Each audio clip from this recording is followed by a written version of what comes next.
Circulate होतोय कुठला social मीडियावर आला आहे, मला काही त्याबद्दलची कल्पना नाही. मी सोशल मीडियावरती तर तो रिपोर्ट बघितलेला नाही. मला जे काही कानावर आलं तेच मी सांगतो. ते बघा बोललो. जय हिंद, जय महाराष्ट्र, जय भीम. कालचा जो आरोप असतो त्या आरोपात काही जीव म्हणजे जानत नसते. त्यामुळे उद्या नवीन नाविन्याने केलं की लोकांना असं काहीतरी नवल वाटायला लागतं ना. पण तेच ऐकून लोकही कंटाळतात. म्हणजे आज खरं तर मला तिसऱ्यांदा यायचंच नव्हतं पत्रकार परिषदेला. मी आलोही नसतो. जर फडणवीस साहेबांनी माझं नाव घेतलं नसतं तर कदाचित आज मुंबईतच दिसलो नसतो. पण उगाच काहीतरी त्याला वेगळी वळणं देत राहायची, संभ्रम निर्माण करायचा, संशय निर्माण करायचा, हे काय बरोबर नाही. लगातार 2 नेताओं ने पत्रकार परिषद को संबोधित किया.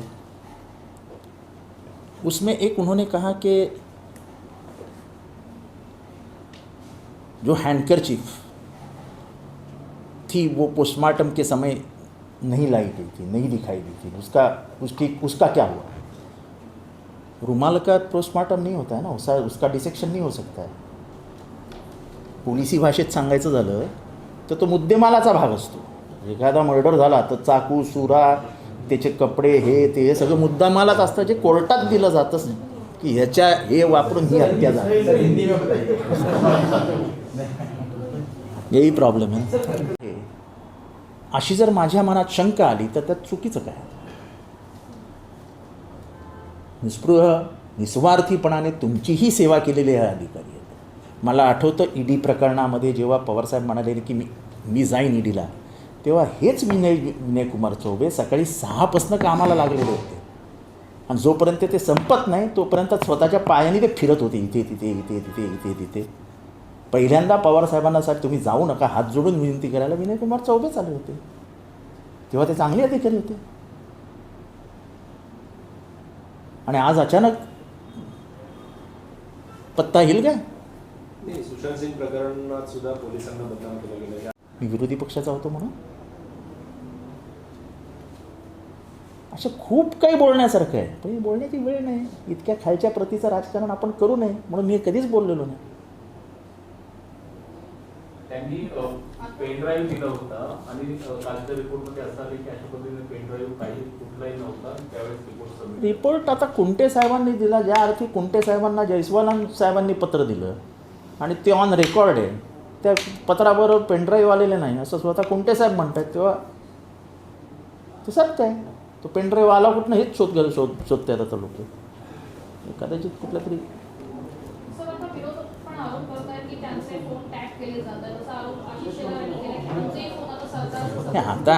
आता आम्ही आरोप केल्यानंतर ते आरोप करणार ते इतक्या मोठे.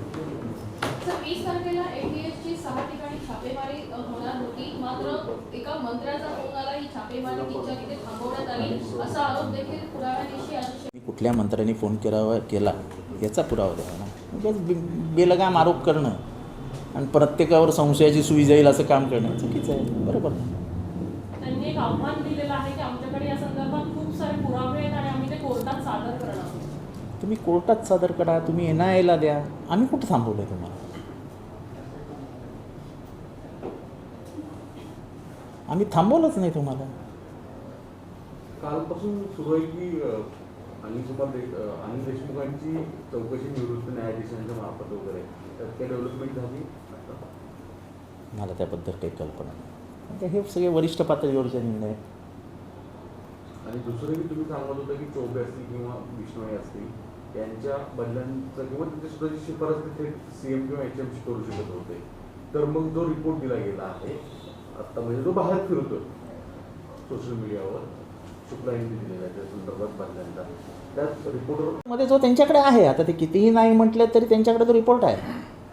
त्या रिपोर्टमध्ये ज्यांची नावं आहेत ती जी ट्रान्स्क्रिप्ट आहे त्याच्यामध्ये कुठे पैशाचा काही बोलाचालीच नाही किंवा कुठल्या मोठ्याचं नाव असतं तर एक वेळ काहीतरी हलचल मचली असती.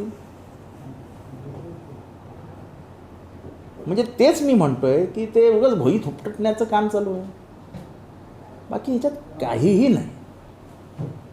सर आणि सार्वजनिक म्हणजे ज्या प्रकरणात फोन टॅपिंग होतं त्या एक भ्रष्टाचाराच्या प्रकरणात सुद्धा फोन टॅपिंग होऊ शकतं, ही ओळ त्याच्यामध्ये रिपोर्टमधली गाळली गेली कालच्या अहवालात, असा सुद्धा आरोप त्यांनी केला. असं आहे की तुम्हाला तसे एव्हिडन्सेस द्यावे लागतात की आम्ही हे का करतो आहे. ते त्यांनी सांगितलं की एखाद्या गुन्ह्याची सुरुवात होत असताना जर फोन टॅप झाला तर मॉरली इनकरेक्ट इन्फॉर्मेशन देऊन सही घेणं हेच मुळात चुकीचं आहे. आणि हे आम्ही नाही म्हणत आहे ना, हे स्वतः कुंटे साहेब म्हणत आहेत, ज्यांनी परमिशन दिली तेच. आणि त्यांनी पहिल्यांदा म्हटलं नाही आहे, जेव्हा DGंनी CID इन्क्वायरी मागितली तेव्हाच कुंटे साहेबांनी पत्र लिहिलं, ऑफिशियल ऑर्डर काढली आणि मुख्यमंत्र्यांना कळवलं की हे करू नका. ह्याच्यातनं उगाच निष्कारण आपल्या अधिकाऱ्यांची बदनामी होईल, त्यांचं मनोबल खच्चीकरण होईल आणि ह्या रिपोर्टमध्ये काहीही तथ्य नाही. हा कुंटेंचा रिपोर्ट आहे.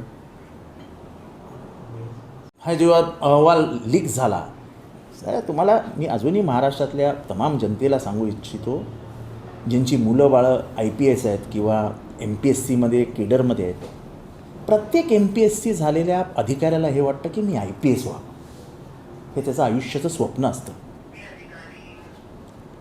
आता ह्याच्यात मणेरेंचं नाव आहे, ह्याच्यात अशोक दुधेंचं नाव आहे, हे चांगले अधिकारी आहेत.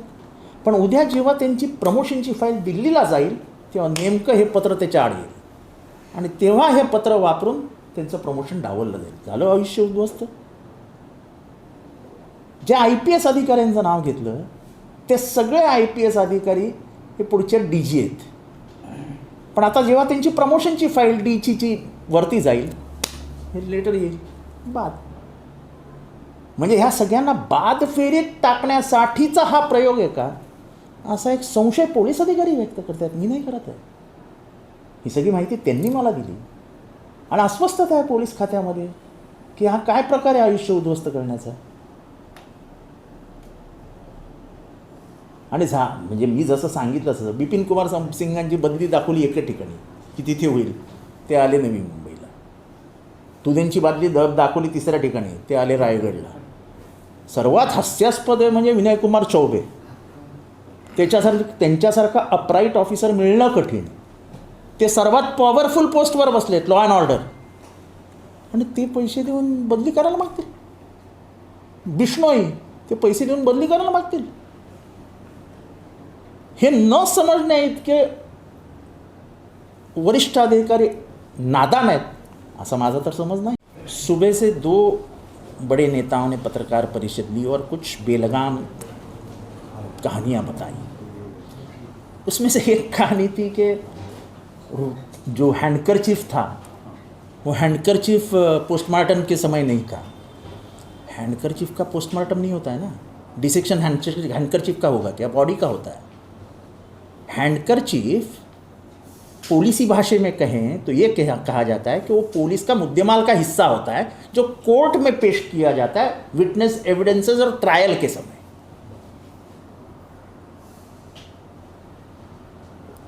तो ये महाराष्ट्र की जनता को गलत मालूमात देके शक के दायरे में पूरे गवर्नमेंट को डालने का काम पिछले कुछ दिनों से चल रहा है।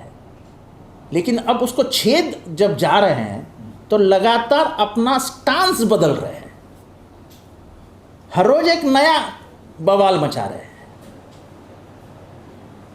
और खुद ही बवाल में फंस रहे हैं। जैसे ये हैंडकरचीफ का है, लॉ के भाषा में लीगली तो वो पुलिस स्टेशन उसको जमा कर लेता है। आप मर्डर अगर पिस्टल से करो तो उसका पोस्टमार्टम नहीं होता है, वो बैलिस्टिक रिपोर्ट से जो बुलेट अंदर गया है उसका बैलिस्टिक रिपोर्ट आता है, पिस्टल जमा हो जाती है और फिर वो सब IFCL को भेजा जाता है, फॉरेंसिक लैबोरेटरी, जो किया गया है इसमें भी। तो इस कहानी में कोई सच्चाई नहीं है कि इसमें हेराफेरी की गई है, कोई गवर्नमेंट का हाथ इसके पीछे, कोई मंत्री इसके पीछे नहीं है, किसी को कुछ पण आले होते आपल्या भेटीला, ते नेमकं एक काय चाललेलं आहे आणि असं आहे की त्यांनी जे आरोप केले ते काय आरोप आहेत, त्याच्यातली सत्यता काय आहे हे जाणून घेणं गृहमंत्र्याचं काम आहे। गृहमंत्र्यांनी ते जाणून घेतलं। त्या बैठकीत मी नव्हतो, मी पोहे खात बसलो होतो आतमध्ये। आशिष शेलारांचा आरोप आहे की माजी न्यायाधीशांमार्फत न्यायमूर्तींमार्फत ही चौकशी केली जाणार आहे अनिल देशमुखांच्या प्रकरणात, तर ही एक प्रकारे त्यांना क्लीन चिट देण्यासाठी चौकशी केली जाणार आहे. ही प्रथा आहे पहिल्यापासून. सिडकोचे जेव्हा आरोप झाले तेव्हा वन मॅन कमिटी देवेंद्रजींनी नेमली होती, त्याला आम्ही मान्यता दिली होती.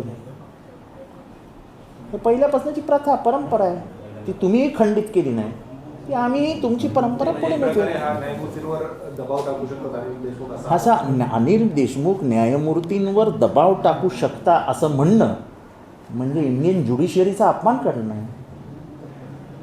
ज्युडिशियरी ही इंडिपेंडेंट असते आणि एकदा राहिलेला जज हा मरणापर्यंत त्याची न्यायिक बुद्धी ही विकत नाही. तो त्यांची इंटिग्रिटीवर डाऊट घेणं म्हणजे ज्युडिशियल सिस्टीमवर डाऊट घेण्यासारखं.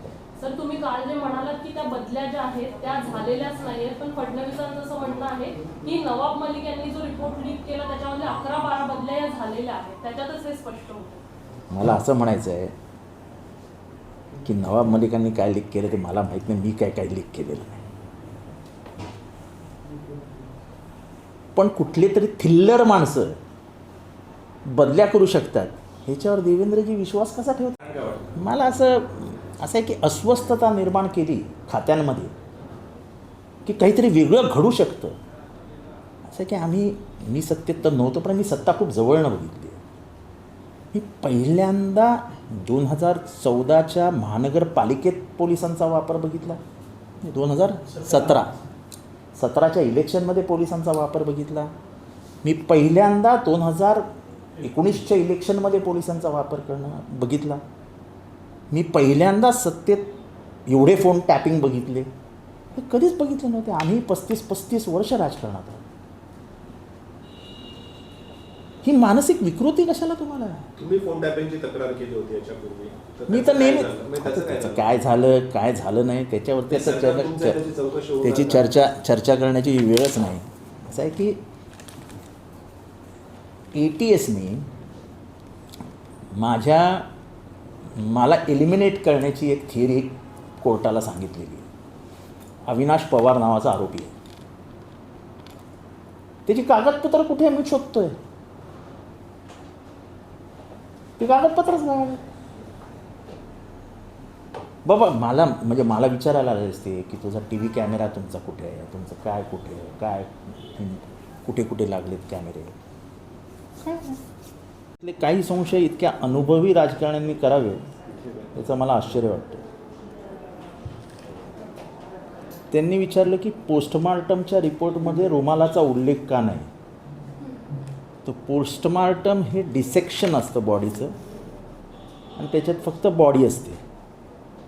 रुमाल हा जी मालमत्ता जप्त केली जाते त्याच्यात पोलीस स्टेशनला रजिस्टर होते, त्याचं डिसेक्शन होत नाही. मग ती पुढील फोरेन्सिक तपासासाठी केंद्रीय लॅबॉरेटरीला पाठवण्यात आलेली. नंतर त्यांनी डिक्टॉम बोनचा उल्लेख केला आहे. डिक्टॉम बोन म्हणजे आपला हे हाड आहे. आता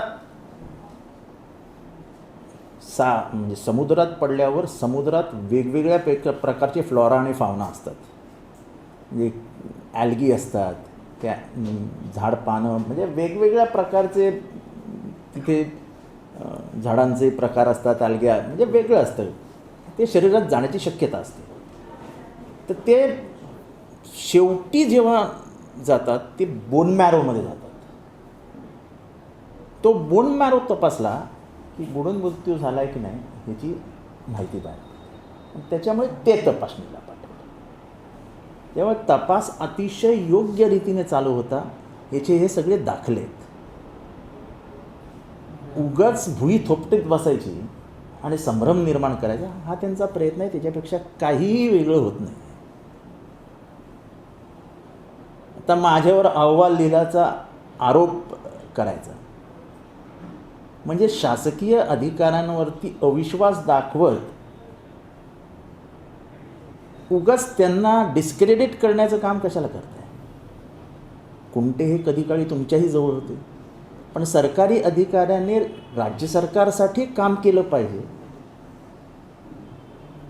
हे महत्त्वाचं आहे. का तुम्हाला कुंटेंनी रश्मी शुक्लांविरुद्ध अहवाल लिहिलेला कळल्यामुळे तुम्ही एवढे नाराज झालात का?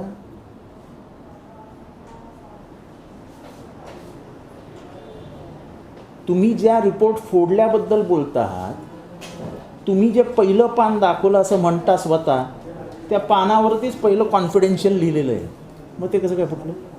मग ते कॉन्फिडेन्शियल आपल्या हातात कसं काय आलं? तेव्हा हे फक्त संभ्रम निर्माण करण्यासाठी केलं जात आहे. तपास योग्य रीतीने चालू होता. महाराष्ट्र सरकारच्या कुठल्याही मंत्र्यांनी कुठेही फोन केलेले नाही. उगाच निष्कारण संशयाचं वातावरण कुठल्या तरी मंत्र्याभोवती निर्माण करायचं, त्याची बदनामी करायची, हे एवढंच काम सध्या चाललं. ह्याच्यावरती ह्या केसमध्ये बोलण्यासारखं काहीही नाही. वारंवार भाजपचे नेते असा रोज नवीन आरोप या सगळ्या प्रकरणात का करतात?